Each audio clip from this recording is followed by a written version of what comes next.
chers Bubble Lovers, ici Rosalie de la chaîne YouTube Bubble Fever. Et je suis ravie de t'accueillir ici pour te parler d'histoire du Bubble Tea. Et pour cela, je vais te raconter comment ça a démarré. Cette boisson, en fait, est née à Taïwan dans les années 1980. Taïwan, qui est en fait une île qui est juste située en face de la Chine.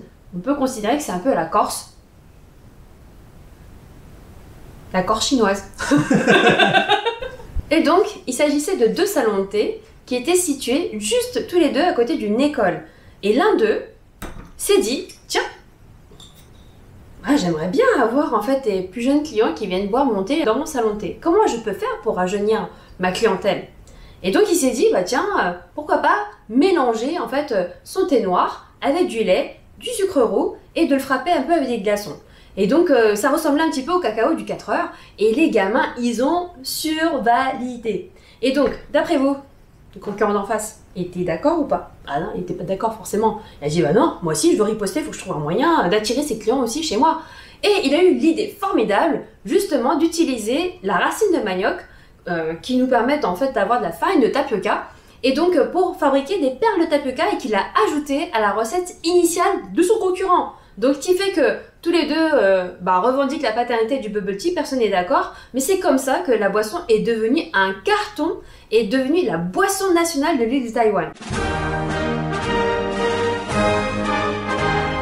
Et donc, ce qu'il faut comprendre, c'est que maintenant, la popularité du bubble tea est allée au-delà de la frontière taïwanaise et est partie tout autour du monde, dans les pays anglo-saxons notamment, aux États-Unis, au Canada, en Australie et maintenant depuis le début des années 2000 également en Europe et notamment en France.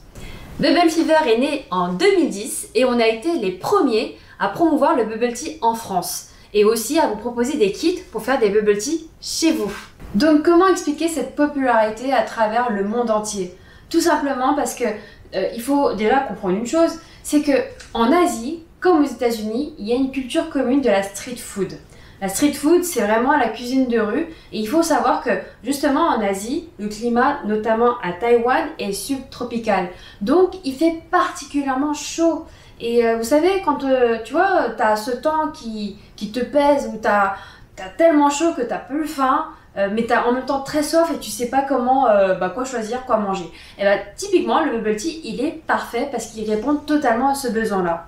Donc ça, c'est le premier point qu'il faut noter. Le deuxième, c'est qu'il faut savoir aussi une chose, c'est que l'arrivée tardive du bubble tea en France, il peut aussi expliquer d'une autre façon. C'est que en France, il y a encore 20 ans, on était très attachés à nos 4 repas par jour.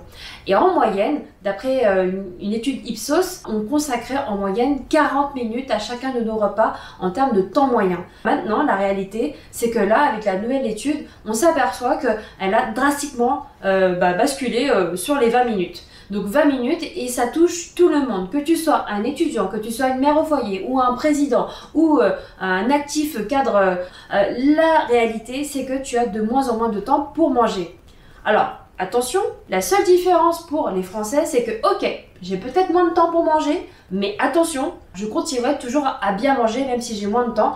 Et c'est là qu'on a vu, troisième élément très important, la percée justement du fast good. Le fast good qui va justement à contre-pied du fast food. Et donc ce qui est intéressant, c'est qu'avec ce fast food, on a vu en fait toute cette prise de conscience qu'ont les Français sur ce bien manger. C'est vraiment une culture de la France que j'adore, dans laquelle je suis née. Qui est vraiment cette attention particulière au bon manger, aux bons ingrédients, aux bonnes choses et de savoir exactement ce que nous avons à l'intérieur de nos assiettes. Donc c'est exactement ça qui s'est produit avec les marchés du bubble tea, c'est qu'au début les gens ne comprenaient pas, ne connaissaient pas.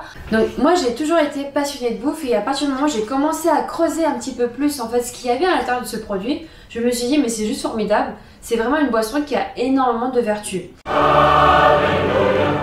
La première des vertus, c'est que c'est une boisson qui désaltère à condition que tu ne le surcharges pas en sucre. Donc ça, c'est primordial. Typiquement, boire en fait une boisson et que tu blindes de sucre, ça fait tout l'effet inverse, tu n'as qu'une envie, c'est de boire de l'eau. Donc quel est l'intérêt d'une boisson trop sucrée? Donc ça, c'est le premier point. Deuxième vertu, c'est que c'est une boisson en fait qui va te nourrir. nourrir parce que les perles de tapioca sont en réalité des sucres lents. On a en fait de la farine de tapioca qui est issue de la racine de manioc et donc on retrouve très largement dans les pays subtropicaux. Donc on cultive justement ces racines pour leurs propriétés rassasiantes parce que justement c'est un sucre lent et que tu dois mâcher ces fameuses perles de tapioca pour ressentir cette satiété. Et troisième bénéfice de la boisson, c'est que c'est une boisson extrêmement ludique. C'est une boisson qui est vraiment fun parce que tu es obligé d'avoir cette grosse paille XXL pour pouvoir choper les petites perles au fond du verre et boire ton thé en même temps. Donc c'est une boisson qui plaît aussi bien aux grands comme aux petits et qui fait un carton général auprès de toutes les communautés, qu'elles soient asiatiques ou non asiatiques, anglo-saxonnes ou non, européenne ou pas. C'est vraiment un plébiscite parfait pour cette boisson qui répond vraiment à un vrai besoin de consommation, du mieux manger et à condition qu'on respecte les ingrédients. Donc nous, Bubble Fever, on est des fervents défenseurs justement des intérêts du bubble tea depuis maintenant 10 ans. On parcourt la France pour aller à la rencontre du public pour te faire vivre la bonne expérience autour de cette boisson. Retrouvez nos kits pour pouvoir réaliser justement ces fameuses recettes chez toi. Et pour t'inspirer, on a aussi dans les prochaines vidéos, tu cliqueras en fait tout en haut de notre vidéo, tu verras, ça apparaîtra justement au-dessus de la vidéo, le petit point i, tu pourras retrouver toute la playlist avec toutes les idées de recettes Bubble Fever. Si le contenu de cette vidéo t'a plu, n'hésite surtout pas à nous encourager en mettant tout simplement un petit pouce à notre petite vidéo. Et puis abonne-toi aussi à notre chaîne.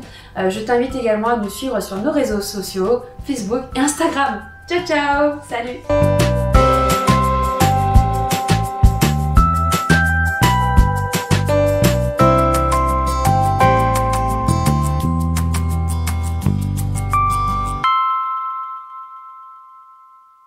Sur l'île de Taïwan. Ah, il faut peut-être que je parle.